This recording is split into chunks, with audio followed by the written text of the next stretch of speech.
Alumnos de Estética 1, muy buen día. Vamos a terminar el programa de Estética 1 con el siguiente tema, que es Estética del Renacimiento. Anteriormente habíamos visto algunos autores clásicos y también algunos de la Edad Media. Ahora es momento de llegar a este gran le podemos llamar el resurgimiento inclusive de la raza humana, de todo el pensamiento filosófico. Es muy importante el Renacimiento para poder entender las diferentes manifestaciones artísticas que después de esto se desatan. Y bueno, ahorita vamos a ir tocando algunos puntos muy importantes acerca de lo que es la cultura renacentista. Supuso el retorno del racionalismo al estudio de la naturaleza, la investigación empírica. Tiene una especial influencia en la filosofía clásico grecorromana. Retoman todos los clásicos.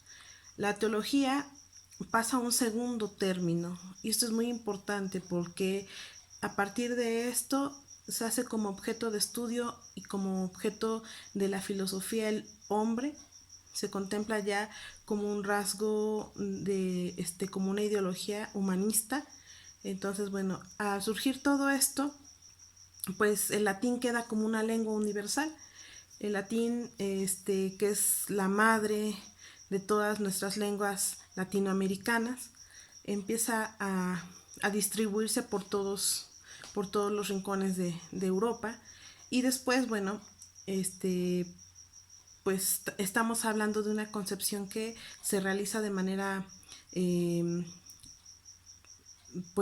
realista, de manera que la imitación y la naturaleza, y de esta visión perfecta de lo que es la naturaleza, bueno, se vuelve una dimensión de lo sensible, de todo lo que veníamos hablando acerca de la sensibilidad estética. ¿Y por qué es importante el Renacimiento, sobre todo a nosotros que nos dedicamos a las artes? Pues precisamente es muy importante porque después de este movimiento artístico y cultural que se desarrolla en Europa occidental durante los siglos XV y XVI, el Renacimiento se caracteriza por una renovación en el arte y en las ciencias, como un punto y un origen de desarrollo en Italia, para ser más específicos, en Florencia. Estas características que definen a este periodo son el racionalismo, con una vuelta por el gusto a la antigua Grecia, pero también con un resurgimiento de una nueva relación con la naturaleza y el hombre. Así el mismo hombre vuelve a ser el centro de atención, convirtiéndose en una sociedad totalmente humanista. Y esto es bien interesante porque, a diferencia, por ejemplo, del anterior movimiento o de lo que no se había presentado en la Edad Media, donde el centro del universo era Dios y la religión que gobernaba y que tenía todo el poder en ese entonces, en el Renacimiento pasa a un segundo término y el hombre es el centro de toda la razón y de todo de atención para hacerlo totalmente humanista. Entonces, ¿qué pasa con las artes? Bueno, vamos a ponerlo por decirlo así, hay varias etapas que pasa en el arte, que suceden en el arte. Tenemos un primer periodo que se da durante el siglo XIV, finales del siglo XIV. Algunos, bueno, a fines del XIV, algunos lo denominan como el Quattrocento. Y este Quattrocento se produce de manera temprana en Italia, pero después de que es establecido ya como un movimiento más fuerte, en el siglo XVI pasa a ser denominado el Quinquecento. Y bueno, aquí su dominio artístico queda referido al clasicismo o al Renacimiento, que bueno, tiene un pleno surgimiento en el resto de Europa y hasta donde el momento continuaba predominando la tendencia del gótico, que son características propias de la arquitectura o de algún tipo de arte plástico, en este caso de la pintura o de la arquitectura o de la misma escultura. ¿Qué pasa con la escultura, con la arquitectura del renacentismo? Es muy importante porque los elementos de cada uno de ellos nos determinan que precisamente es el movimiento que totalmente cambió la historia del hombre, sobre todo en las artes y en el pensamiento. En el caso de la arquitectura, los elementos constructivos más característicos que lo definen como estético, primero tenemos que la arquitectura tiene algo que se llama el arco de medio punto, tiene una cúpula semiesférica, hay columnas, hay una bóveda de cañón, cubierta plana en todos los que son los casetones.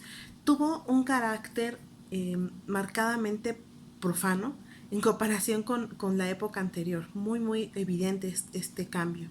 Surge obviamente en la ciudad de Florencia, donde el gótico apenas había comenzado. A pesar de esto, muchas de las obras más destacadas de estos edificios pues son meramente religiosos, a pesar de que ya hay una vinculación no tan cercana, hay una vinculación al arte más que nada, al humanismo. Bueno, todavía hay como bosquejos algunas situaciones religiosas, todavía son presentes. Con el nuevo gusto, pues se busca en el Renacimiento que se ordene, que se renueve todos los burgos, todo lo que está alrededor de carácter medieval, todas las construcciones que son de carácter medieval, buscar una nueva estructura. En esta búsqueda de que fuera una ciudad ideal, obviamente opuesta a todo el mundo caótico y desordenado que tenía el medievo, pues se da una constante y una preocupación bellísima de parte de los mecenas que van a ser pues los que se van a encargar de esta situación artística para que se propague. Y alguien muy importante, una figura muy importante que se da en todas las tendencias artísticas y que hace que ordena todas estas situaciones artísticas, pues es nada más y nada menos que el Papa Pío II, que hace que esta ciudad tenga una nueva visión, una nueva cara, una nueva forma artística de representarse a sí mismo. Y bueno, en el caso de la pintura, en la pintura hay varios artistas. Uno de los más importantes, todos lo conocemos bien, es Leonardo da Vinci. Y bueno, a pesar de que en ese tiempo, antes de unos siglos antes o unos años antes inclusive de Da Vinci, todavía estaban las características del gótico todavía muy desarrolladas en pinturas, en conceptos, en la técnica, en el volumen tridimensional, en la perspectiva y sobre todo en el naturalismo. Pero a la llegada de Da Vinci vemos que él es un artista totalmente multidisciplinario. Sí, era un intelectual, era obsesionado con la perfección, tuvo una faceta pictórica prolífica, pero no tanto como a lo mejor otros artistas que mencionaremos. Sin embargo, bueno, hubo grandes aportes, grandes innovaciones de parte de él que condujeron obviamente a la historia de la pintura hacia nuevos rumbos. Y algo que él marca mucho es algo que le denominan el esfumato o el claroscuro. Esto es una degradación o una delicada degradación de luz que se otorga a sus pinturas una gran naturalidad, a la vez que ayuda también a crear un espacio. Y bueno, él estudiaba cuidadosamente la composición de sus obras como la que ya es muy difundida, no todas las obras de Da Vinci que conocemos y que efectivamente nosotros podemos ver en la obra de Da Vinci una perfecta armonía entre las formas. Podemos ver la anatomía del hombre. Bueno, era un hombre que inclusive pensaba en la aeronáutica, pensaba en muchas cosas, no nada más estaba en una situación artística, sino científica. Entonces, bueno, en él se ven como en este tipo de aspectos que el hombre efectivamente estaba en estas características del Renacimiento, ¿no? Lo podemos ver. Da Vinci es una figura importantísima para el Renacimiento. Y bueno,